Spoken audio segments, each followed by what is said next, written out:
என்ன சமையலம்மா? இன்னைக்கு தங்க இன்னைக்கு வியாழக்கிழமை ஃப்ரெண்ட்ஸ். வியாழக்கிழமை ஆடி 1. ஆடி 1க்கு நல்லா அம்மனை வீட்டுக்குள்ள அழைக்கணும். சூப்பராக வந்து இன்னைக்கு காலையில் சாமி விட்டாச்சு, கலசமெல்லாம் வச்சு. வாங்க இன்னைக்கு நம்ம வீட்டில் என்ன நினச்சிட்டு பார்த்தோம், ஆடி 1ன்றது இன்னைக்கு அம்மனை வீட்டில் அழைக்கிறதுனால கூழ் பண்ணிட்டு இன்னைக்கு சூப்பராக இங்கே வருங்க கூழ் காய்ச்சி நல்லா சாமிக்கு நெய்வேத்தியமாக கூழ் வச்சாச்சு. பாப்பாவுக்கு ஒரு டம்ளர் கேட்டதுனால கரைச்சி வச்சுருக்கேன். மதியத்துக்கு வந்து சுட சுட தக்காளி சாப்பாடு நல்லா நம்ம பிரியாணி மசாலாவை போட்டு இன்றைக்கி தக்காளி சாப்பாடு செஞ்சேன். சூப்பராக மனமாக ஜம்முன்னு இருக்குது. இங்கே வந்து உருளைக்கிழங்கு பொரியல். அவ்வளோதான் ஃப்ரெண்ட்ஸ் இன்றைக்கி நம்ம வீட்டில் லஞ்சு. இந்த லஞ்ச் வீடியோ பிடிச்சிருந்தா நம்ம யோகா சேனலை சப்ஸ்கிரைப் பண்ணிக்கோங்க. அவ்வளோதான். இன்றைக்கி வந்து சாயங்காலம் ஏதாவது சாமிக்கு வந்து சக்கரை பொங்கலோ உள்ள இன்றைக்கி சாயங்காலமாக சாமி கும்பிடணும். அதனால் எல்லாத்துக்குமே இன்றைக்கி திருமண நாள் பிறந்த நாள் கொண்டாடுற அனைவருக்கும் நம்ம யோகா சேனல் சார்பாக எல்லாத்துக்கும் வாழ்த்துக்கள். சேஃபாக கொண்டாடுங்க, சேஃபாக இருங்க. இந்த ஆடி 30 நமக்கு நல்லபடியாக சாமி கும்பிடுங்க. அம்மனுடைய அருள் கண்டிப்பாக கிடைக்கும்.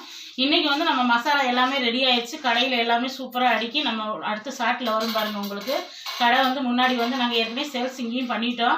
நீங்களும் வந்து ஆர்டர் கொடுங்க கண்டிப்பாக. இன்றைக்கி சாயந்தரமாக வந்து நமக்கு உங்களுக்கு வாட்ஸ்அப் நம்பர் எல்லாமே நமக்கு சேனலில் வந்துடும். கண்டிப்பாக ஆர்டர் பண்ணுங்கள் ஃப்ரெண்ட்ஸ். எல்லாருமே ஆர்டர் பண்ணால் மசாலா எல்லா வகை மசாலா நம்மகிட்ட கிடைக்கும். வாங்க எல்லாருமே இன்றைக்கி ஒரு ஷாட்டில் வந்து நம்ம கடை எப்படி அரேஞ்ச் பண்ணியிருக்கோம், எல்லாம் எப்படி பண்ணியிருக்கோன்னு உங்கள்கிட்ட காட்டுவேன். நாளைக்கு வீடியோ நாளைக்கு பார்க்கலாம் ஃப்ரெண்ட்ஸ். Bye friends, thank you.